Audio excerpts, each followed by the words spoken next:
弟兄姊妹平安，今天是2022年的9月17号。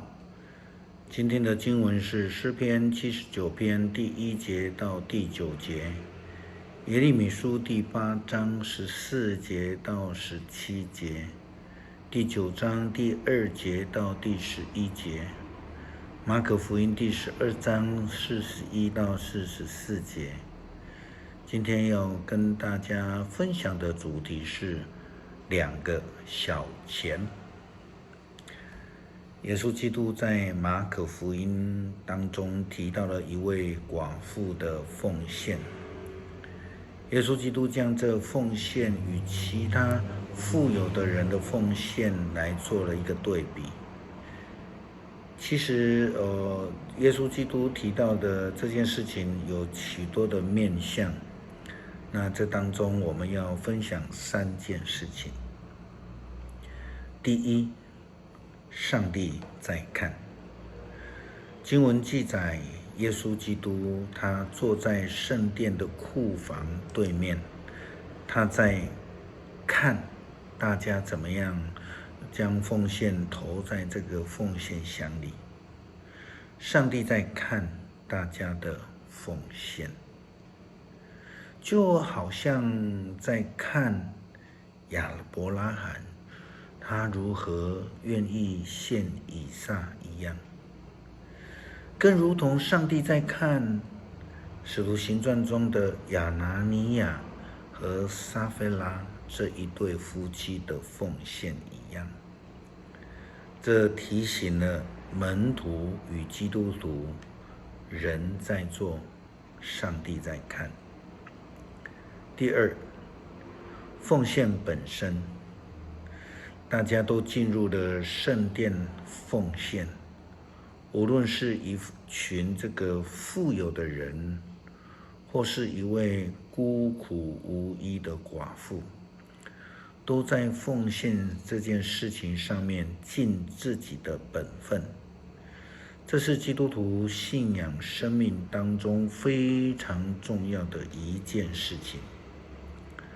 透过奉献，也在表达我们与上帝的关系。我们的信心如同亚伯拉罕一样。第三，奉献的心态。很多时候，基督徒的奉献心态是有争议的。曾经遇到有人以为，他自己是最会唱歌的啦，所以在服事上他就表现出刁难的态度，就好像在说，没有我你们一定会很惨。耶稣基督强调奉献的态度必须如同寡妇一样，因为寡妇的奉献是全心全意的。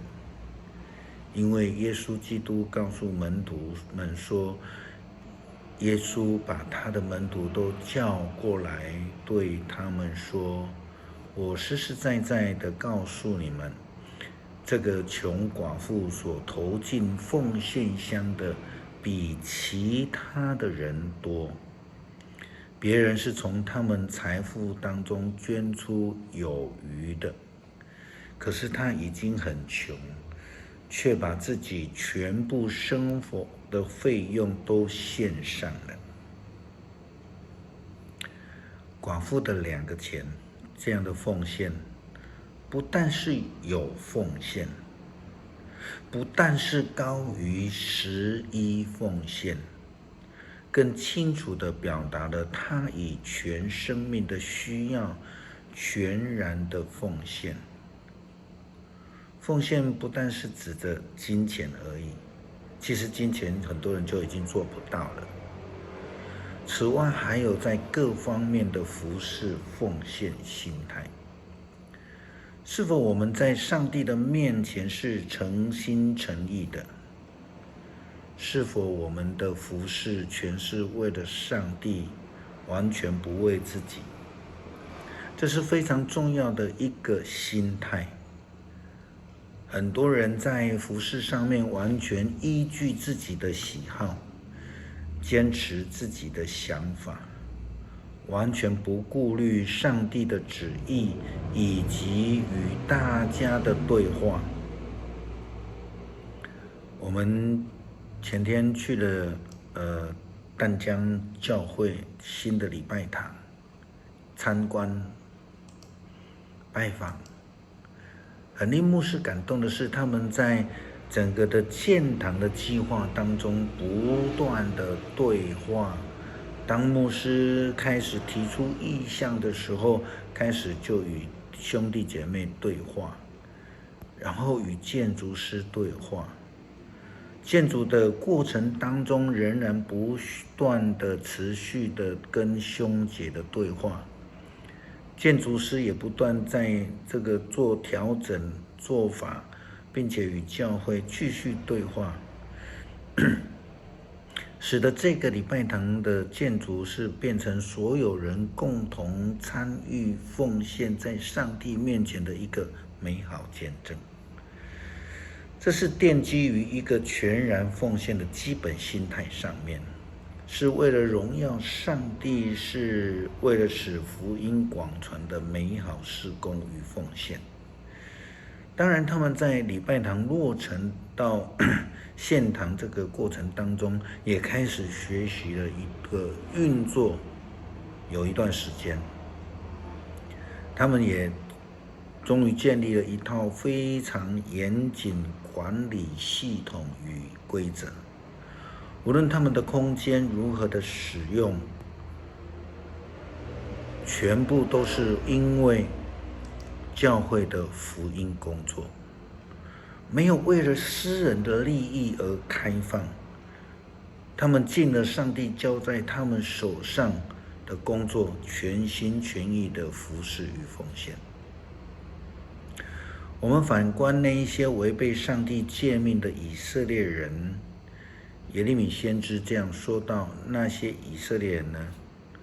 但愿我在荒野有藏身的地方，能远远的避开同胞。哎呀，他们是一群叛徒啊，一点忠信都没有。他们随时随地撒谎，虚伪取代了真理，控制了这地。上主说：我的子民一再作恶，不承认我是他们的上帝。每一个人都得提防亲友，亲兄弟也不能信任，因为兄弟都跟雅各一样的诡诈，每一个亲友都好搬弄是非，人人欺骗朋友，没有人说诚实话，人人教导舌头撒谎，他们继续不断的犯罪，他们接二连三强暴诈欺。上主说，他的子民背弃他，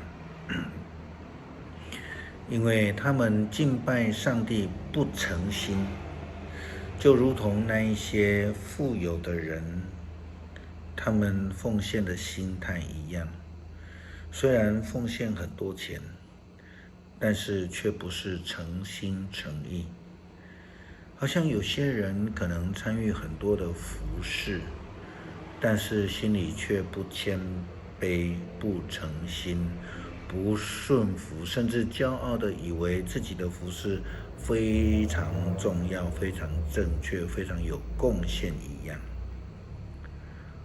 透过今天的经文，耶稣基督提到2个小钱的奉献，给了我们基督徒什么样的提醒呢？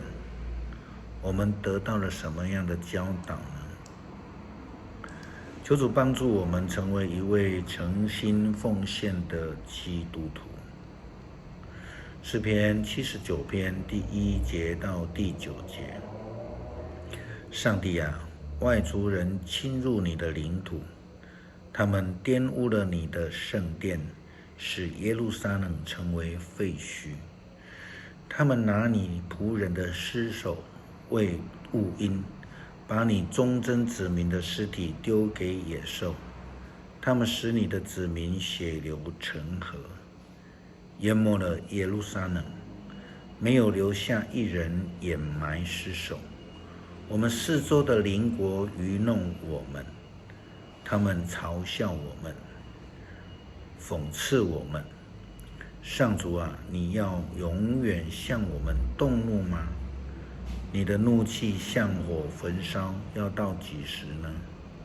求你把愤怒转向不敬畏你的国家，请倒在不求告你的人民身上，因为他们杀戮你的子民，使你住处荒凉。求你不要因为我们祖宗的罪惩罚我们，求你快快怜悯我们，因为我们已经丧失了一切希望。上帝啊，求你帮助我们，拯救我们，为了你的荣耀搭救我们，赦免我们。感谢上帝赐给我们救恩，使我们能够得救。求主帮助我们，使我们愿意回应你的呼召，诚心的奉献我们所得到的恩赐恩典，来回应主你的救恩。感谢祈求奉主耶稣基督圣名，阿们。